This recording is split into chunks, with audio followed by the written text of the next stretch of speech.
folks. Welcome to another podcast from the Zebra Lounge with Mike DePilla and Andrew Seidler. I'm Mike McGuire. Time to talk about those Cubs today, boys. The Alfonso Soriano injury looked pretty ugly happening. It could cause an ugly situation in the Cubs outfield. But there is a logjam of a lot of talent out there. How do you boys feel about the green pastures at the friendly confines? Oh, my thought is blessing in disguise to an extent. The guy's not hitting, and he will. Soriano will hit. But the outfield defense was absolutely atrocious. Absolutely. And you can see that in the injury. I mean, let alone Jack Jones pulling up on every other ball and taking a 15-step crow hop and throwing a 95 hop to the cutoff man. But when you watch Soriano trying to butcher through it, especially on the play he got hurt, looks like he got caught between diving, rushing in. He's misreading balls. You never see a good center fielder hurt himself on that awkward, flamingo leg, stork one-leg thing he did.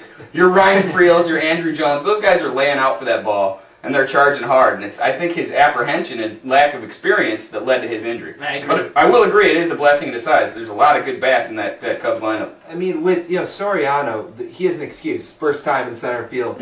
What's Jack Jones' excuse? Why is this guy the worst outfield? Unbelievable. I mean, the arm was bad enough, but now he can't take an angle to a ball. I mean, the wind blows at Wrigley. You've had a season to adjust to that. I mean, it drives me crazy. And then he'll pull up on a ball, let it hit, and then it goes by him. Yeah. Right. That's just unbelievable. That's like playing golf and laying up on a par 5 and still putting the fucking thing in the water. Yeah, what's that excuse for not playing the wind, like you said, too? I mean, if nothing else, get Bob Brenly the telecast in your ear, because he mentions it every 2 seconds. Yeah. The wind changes. No kid.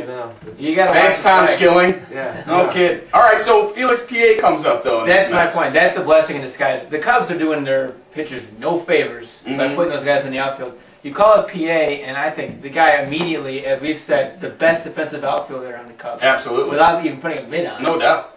He goes out there, and he looked great in center field. Yeah, and absolutely. he can hit a little bit, too.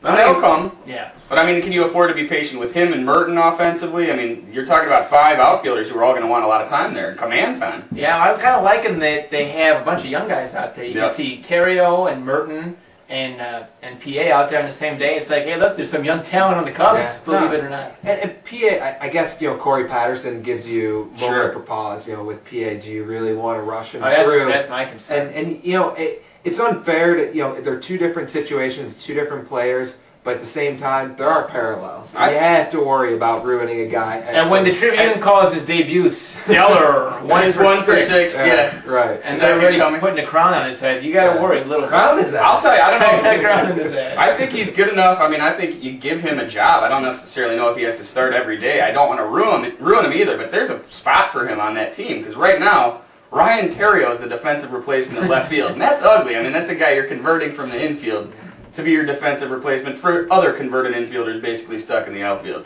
And the Cubs paid all this money to pitching. There used to be a time in baseball where your shortstop, second baseman, catcher, and center field, you were always strong defensively up the middle.